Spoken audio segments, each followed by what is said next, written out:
Before we dive in, viewer discretion is advised. This content is for entertainment purposes.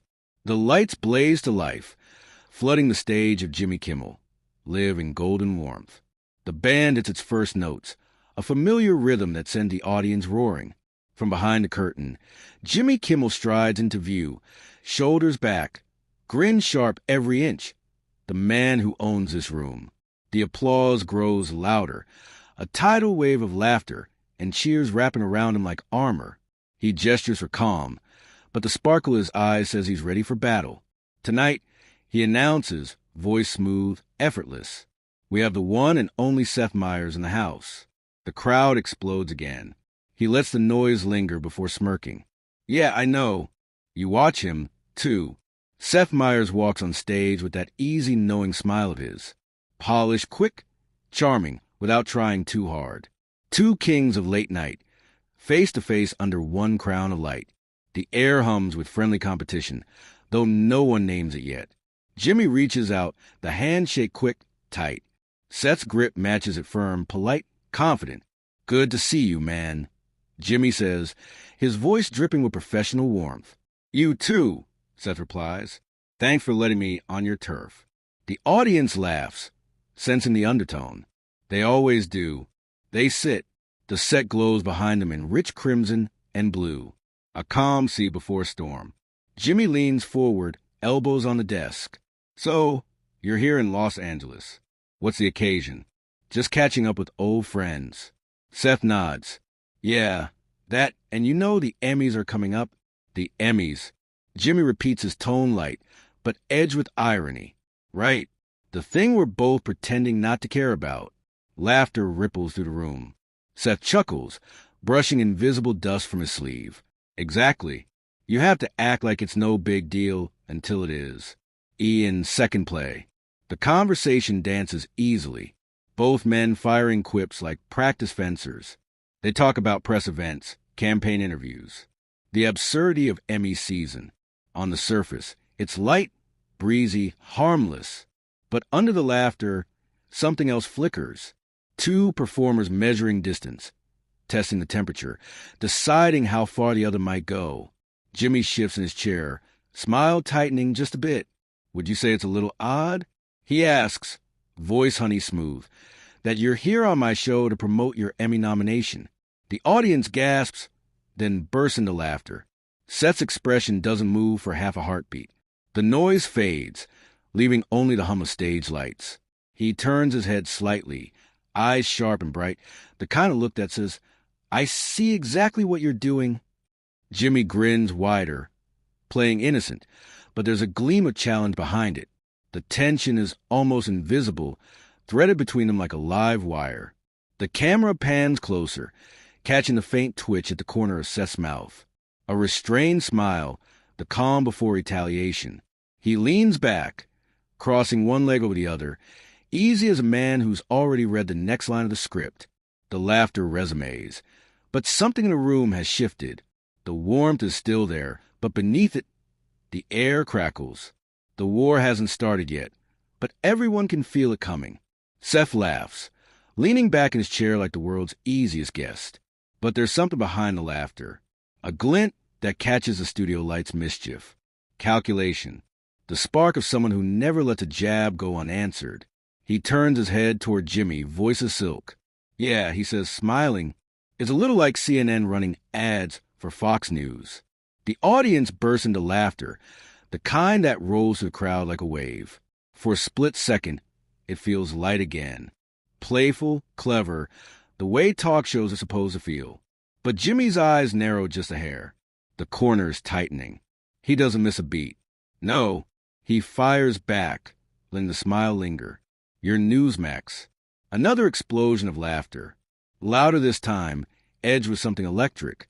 The crowd doesn't know if they're supposed to laugh with Seth or at him. And that uncertainty gives the moment its sting. The soundboard picks up the whoops and gasps. The way live TV feeds on discomfort disguised as humor. The camera pans across the audience. Some faces grinning, others caught in mid-laugh, unsure what they're witnessing. It's a joke, of course. It's always a joke, but every joke hides a little truth, and everyone in that room can feel it. Jimmy sits up straighter, his grin widening like a poker player laying down his first card. Seth's laughter softens, his gaze sharpens. The air shifts, subtle but undeniable. The playful tone cracks just enough to reveal what's underneath a test of dominance, a duel wrapped in comedy. Whoever owns a laugh owns a room, and both of them know it. Jimmy taps the desk lightly, a rhythm only he seems to hear. Well, he says, voice cool. Maybe we should show people what we're really talking about. Seth raises an eyebrow. Oh. Jimmy's smile deepens. Yeah, for context. Well, I was nap itself. It do life. The audience chuckles again, but it's thinner now, curious rather than comfortable. Seth leans forward, tilting his head like he's reading Jimmy's mind. The room seems to tighten around them. Lights brighter, silence heavier. The band sits perfectly still, waiting. Jimmy gestures toward the control booth. Let's take a look, he says, his tone deceptively casual. Behind him, the massive screen flickers to life. A low hum builds from the monitors as the first frame appears. White text on a black background, mock, serious, cinematic. Then a voiceover, deep and ominous. Real late night, hosts wear suits and ties. The audience laughs immediately, startled, delighted.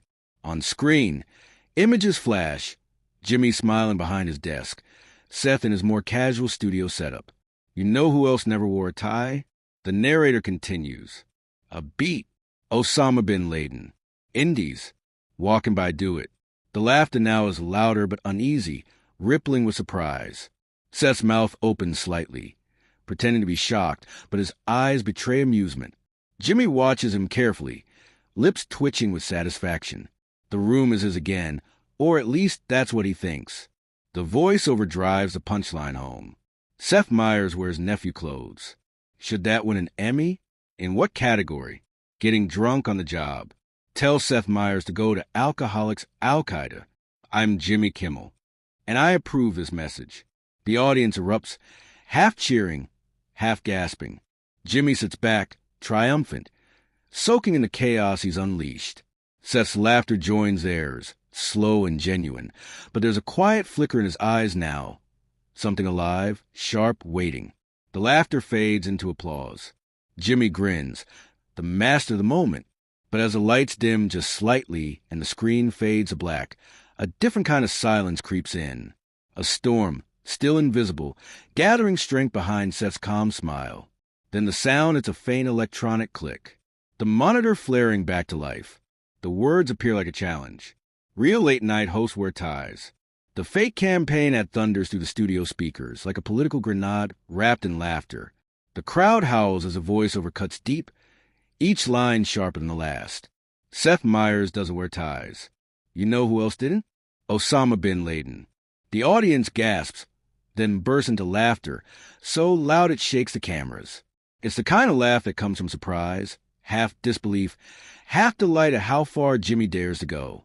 On screen, the images flash like an actual smear campaign. Seth's face frozen mid-laugh, grainy, overexposed. The type of footage used to make villains out of politicians. Tell Seth Meyers to go to Alcoholics Al-Qaeda. The narrator growls as a mock American flag waves behind the words. The laughter now is explosive, wave after wave, bouncing off the studio walls. You can hear clapping, whistles, a few gasps that turn into giggles. The camera pans to Seth. He's smiling too calmly. His lips curl upward, but his eyes don't move.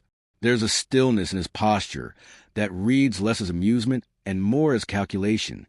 He lets the laughter ride, lets it wash over him, every beat of it, sharpening the blade he's about to use. Jimmy watches from behind his desk, leaning back like a king who just conquered a kingdom. He laughs along, head tilted, basking in the audience's roar. For a brief glowing moment, it looks like he's untouchable. The voiceover ends with its punchline. I'm Jimmy Kimmel, and I approve this message. The audience gives a mock cheer, half in on the joke, half stunned at how viciously funny it was.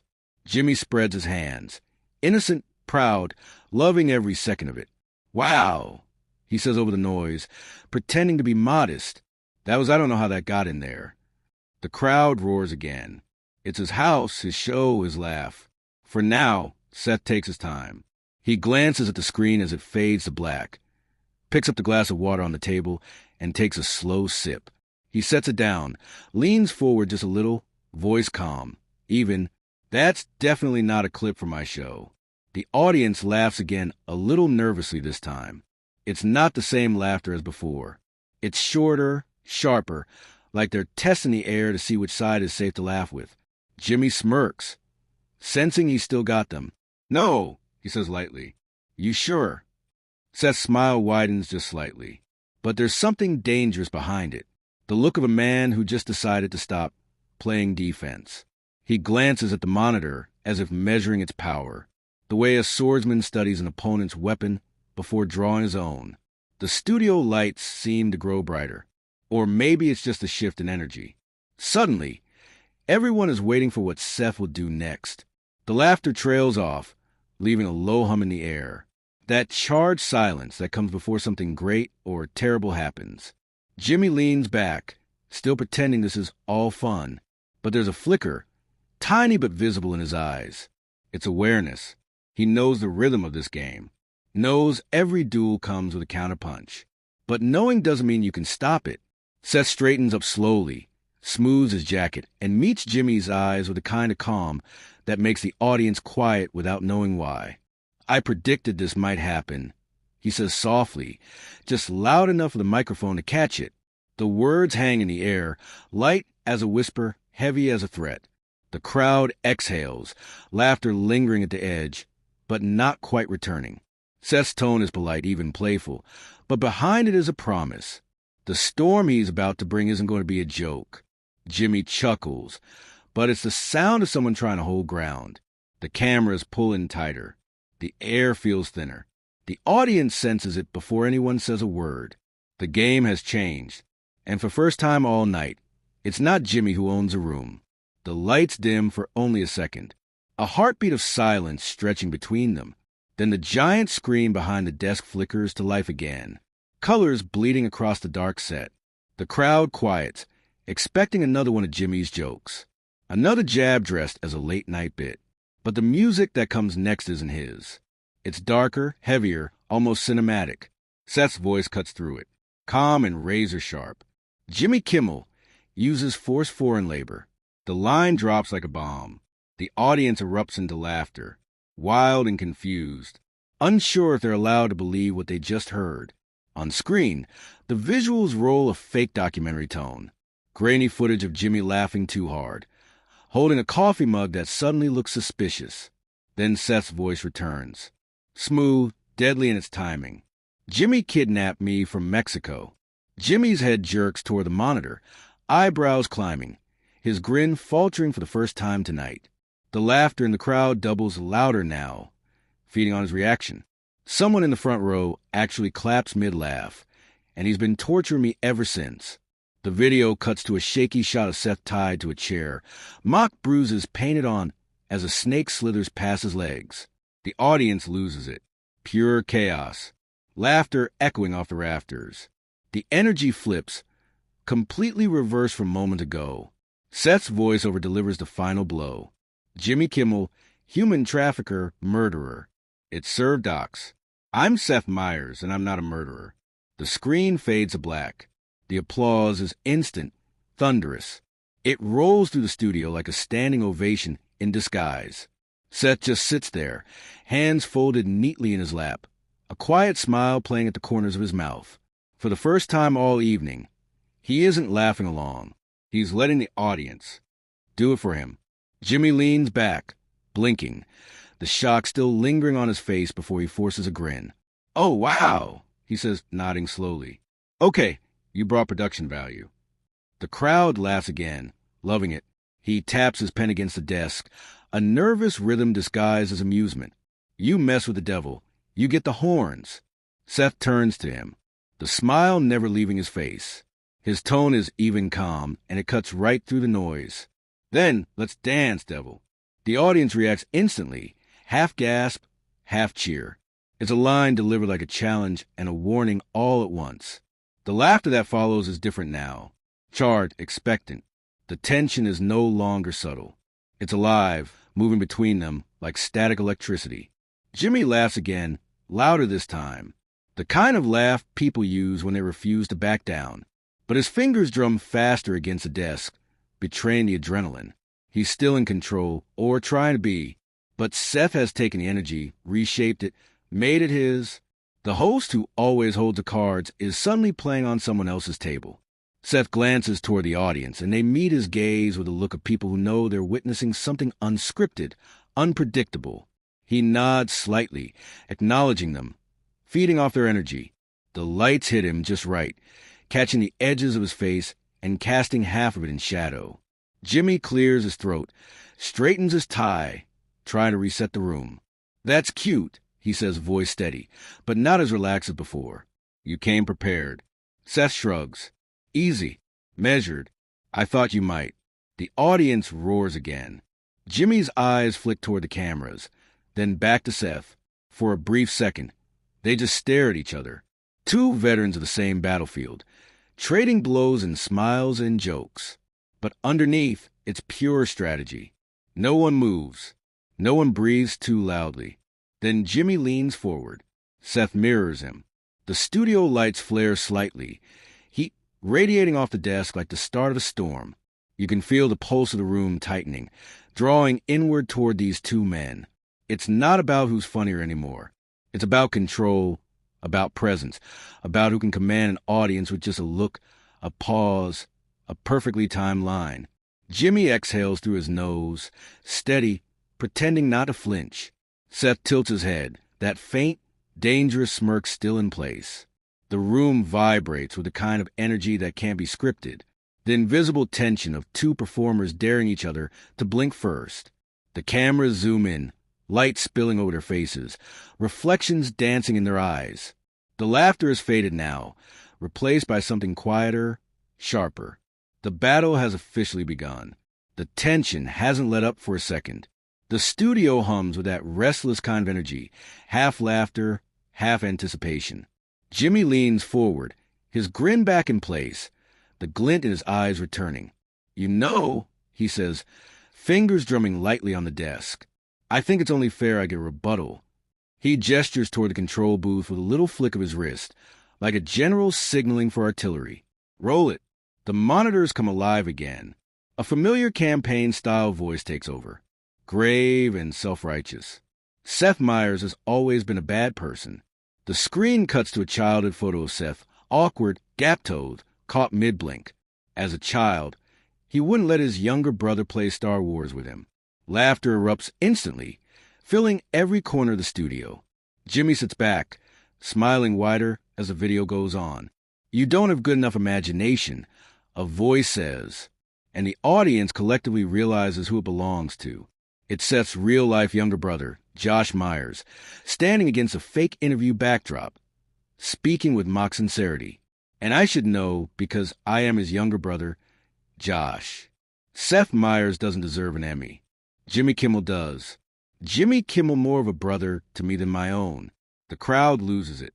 They clap, whistle, laugh, so hard it turns into a chant. Jimmy's laughing too, the sound rich and proud, his face glowing under the stage lights. He's not just landed a joke. He's landed a betrayal, a personal one. And everyone can feel it. Seth freezes for a moment, not from shock, but from sheer disbelief. Then slowly he looks at Jimmy, eyes narrowing, voice low and deliberate. "You used my own brother against me, you cold-hearted snake." The audience howls again, loving every ounce of mock venom in his tone. Jimmy lifts his hands in fake innocence. "Hey!" He volunteered, he says, fighting through laughter, but Seth's already moving. He doesn't blink, doesn't flinch. He just smirks. "Fine," he says softly. "If we're doing family, let's talk about yours." The audience gasps, then bursts into fresh laughter. Jimmy sits up straight, suddenly alert, a spark of unease crossing his face. Seth glances toward the crew. "Roll it." "Why?" The screen lights up once more, brighter, sharper this time. The audience goes quiet just long enough to hear the first line. Jimmy Kimmel may seem like a real fun guy on TV, but his home life is a mess. The crowd erupts instantly.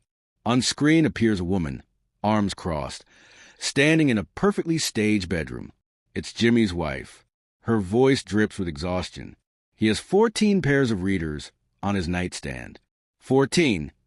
Who need that many? The guy can't even read. Who leaves Splenda packets all over the house? Jimmy does every single day. Thank you. Have day. The room is shaking with laughter now. Seth doesn't move, just sits there, letting the crowd lose their minds. Seth Meyers drinks his coffee black, just like Jimmy's soul. The fake wife continues. The punchline detonates. The laughter turns into applause.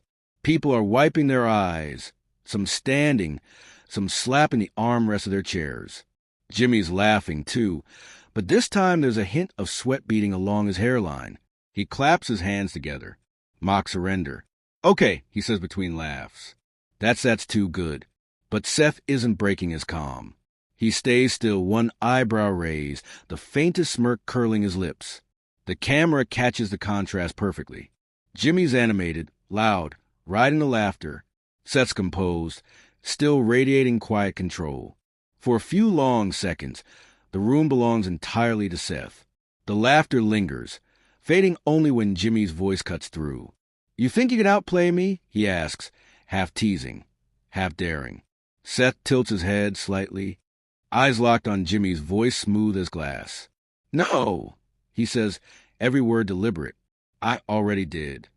The crowd roars again, louder than ever. The sound hits the rafters, shakes the cameras, fills the air with that unmistakable charge that happens when live television crosses into something more.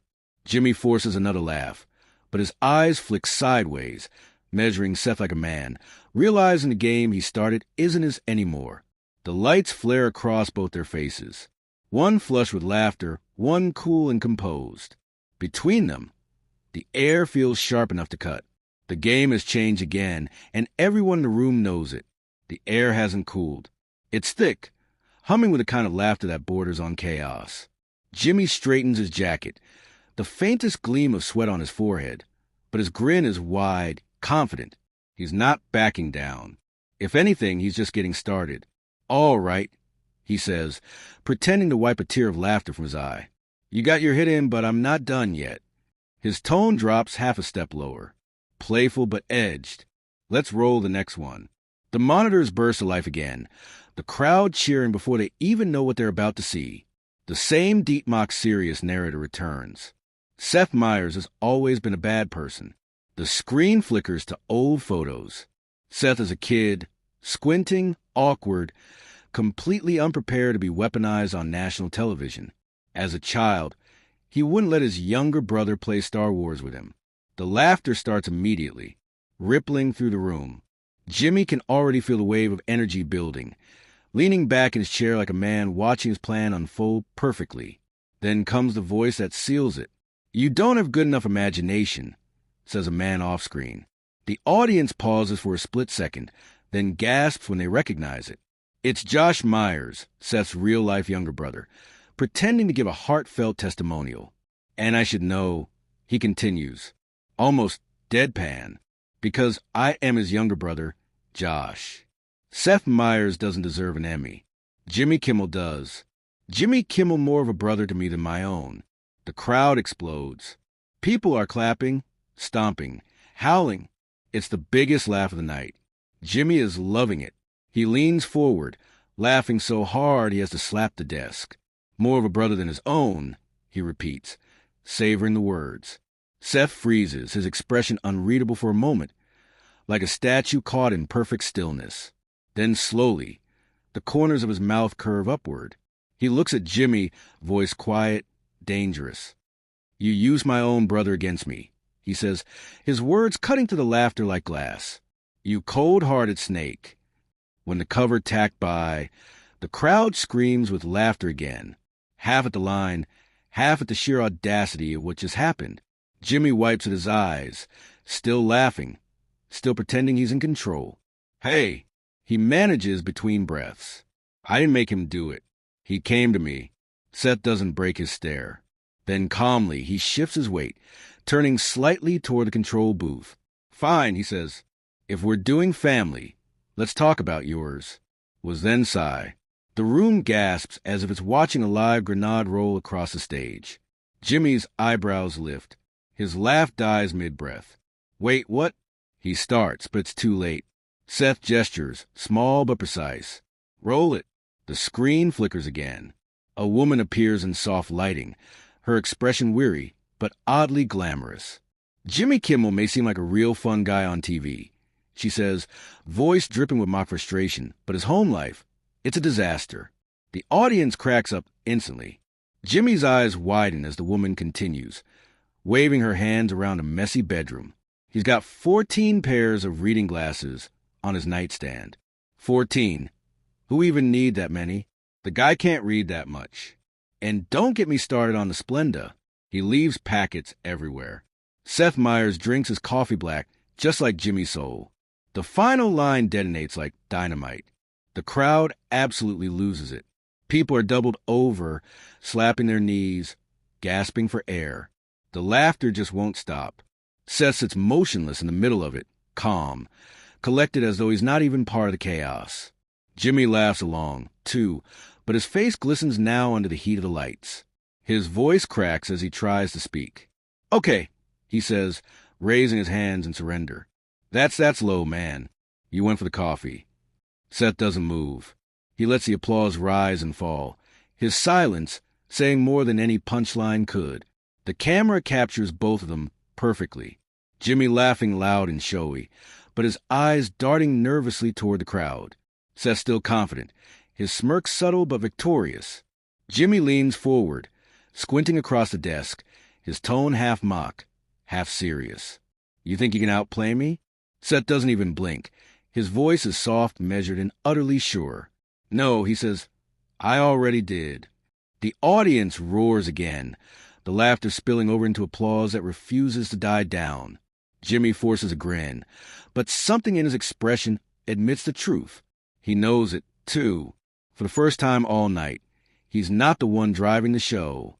The lights burn brighter for a moment, reflecting in both their eyes the host and the challenger, locked in an unspoken duel under the roar of an audience that can't get enough. The laughter fades, but the tension doesn't. It lingers in the air, electric, alive. The war has turned, and Seth Meyers now owns the room. The laughter has barely faded when Jimmy straightens up again, still breathless but determined. His grin sharpens, the kind of smile that says he's got one last trick hidden up his sleeve. The crowd senses it, too. The hush before another round of chaos. All right, he says, voice from laughing. You got your hits in, Seth. You're good, but I've been saving one. Just one. He leans toward the control booth, half whispering, half commanding. Roll it. Let next to do. The screens behind them burst to life for the 5th time that night. The familiar boom of dramatic campaign music flooding the room. But this time, the visuals are different, bright, almost innocent. The audience leans forward, not sure what they're about to see. Then, in small, trembling voices, a group of kids appears on screen. They look straight into the camera, faces serious, the way only children trying to act grown-up can be. Seth Meyers and Jimmy Kimmel want Emmys more than they want us, one little girl says, her voice steady, heartbreaking in its mock sincerity. The audience explodes into laughter before the next line even lands. Another child nods gravely. Would you give a trophy to a dad who doesn't care about anything else? We wouldn't. The laughter now is manic, unstoppable. Jimmy's doubled over, smacking the desk. The absurdity of it. Children turn into political casualties of late-night ambition. It's exactly where it should. The crowd is losing their minds. People shouting, clapping, wiping tears from their eyes. And then the kicker appears in bold white letters paid for by our emotional well-being. The laughter turns into cheers, the kind that shake the studio rafters. Even the band is clapping, some pretending to cry, others holding their instruments mid-air like the moment is too good to play through. The noise is wild, chaotic, alive. Seth leans back in his chair, hands folded in his lap, laughing now, too, but slower, softer. The laughter of someone who knows he's witnessing the perfect punchline. Jimmy gasps for air, leaning forward over his desk, shaking his head. Okay. He finally manages between bursts of laughter. Okay, I think that went too far. He slumps back in his chair, half laughing, half exhausted. The victory grin still on his face, but gentler now. Seth glances at him, his smile small but precise, voice calm, almost sympathetic, maybe just far enough. The words land like a closing line, clean and final. The audience keeps laughing, but it's changed the tone softer, warmer. The energy no longer a battle cry, but an ovation. The two men just sit there side by side, both laughing for real now. No pretense, no competition. Just a shared exhaustion of two masters who've pushed the game as far as it can go. For a brief moment, neither speaks. The room is still loud, but the camera catches something quieter, a flicker of understanding passing between them, a silent agreement written in sweat and smiles. They both know what they've done tonight. They've turned a late-night talk show into a full-scale comedy war, and somehow both survived it. Jimmy wipes his face, still chuckling, still shaking his head. You realize he says half to Seth, half to himself. We just traumatized fake kids for ratings. Seth laughs again. A real laugh this time. Genuine and light. Worth it, he says. The studio roars one more time. A final surge of applause that fills every inch of the room. The lights blaze brighter. The cameras zoom in slowly. Their faces lit by the same glow. Both tired, both exhilarated, both victorious in their own way. For a heartbeat, it doesn't feel like competition anymore. It feels like respect. Two comedians, two craftsmen sitting in the aftermath of their own beautiful madness. The laughter starts to fade, leaving behind a shimmer of warmth that only comes when the fight's been fair and the finish flawless. Jimmy glances sideways, still smiling. Seth meets his look, nodding once. The camera holds a moment, the lights soft on their faces, a silent acknowledgement between rivals. Then the credits roll in the audience's laughter. And for the first time all night, everything feels still. The applause doesn't end right away. It stretches on, echoing through the studio like the final rumble after a storm. Jimmy and Seth sit side by side, still catching their breath, the bright heat of the lights softening around them. The chaos of the night settles into something quieter. Exhaustion, satisfaction, a shared relief. Jimmy leans back in his chair, hand pressed over his chest, his laughter finally subsiding into small, breathy chuckles. That, he says, pointing across the desk, was insane. His tone carries no bite now, only admiration. Seth grins, calm as ever. You started it. He reminds him. Voice low and steady, the perfect mix of humor and victory. The crowd loves it, laughing again, but this time it's gentler, more like applause and uproar. Jimmy shakes his head. I can't believe we actually did that. He says, you, me, the fake wife, the kids, your brother. He trails off, laughing again. We might have gone too far. Seth nods, tilting his head slightly. Maybe, but at least it was worth it. His tone is soft, almost thoughtful now. The war is over, and both of them know it. The audience begins to settle. The band plays a light riff in the background, the kind that feels like a deep exhale after something huge. Jimmy adjusts his jacket, clears his throat, and faces the crowd again, his smile warm, familiar. The host back in command, but gentler now. Ladies and gentlemen, he says. Seth Meyers, everybody. The room erupts one final time. Seth stands, shaking Jimmy's hand. It's firm, sincere, no longer competitive. Their laughter overlaps, easy and real. For a brief second, they just hold each other's gaze. Two men who fought their battle not with fists, but with timing, wit, and absolute showmanship. The lights above them soften, catching in their eyes. The moment lingers quiet, almost cinematic. The audience keeps clapping, unwilling to let it end. Seth leans closer, just enough for the mic to catch him. You survived, he says with a small smile. Jimmy smirks back. Barely. Quote, actually water. They both laugh again. The last laugh of the night, the kind that feels earned. The band swells behind them. The cameras pan wide, framing the two hosts against the glowing set, now calm after the storm of laughter. The clapping slows, fading into a gentle rhythm that sounds almost like gratitude. As the credits begin to roll, Jimmy turns once more towards Seth. Softer now, no performance in his voice. Good game, he says quietly. Seth nods. Always is. Thanks for watching. The lights dim and for a heartbeat. Everything is still the sound, the crowd, the tension, all dissolving into one final image. Two masters at peace, sitting in the afterglow of the chaos they created together.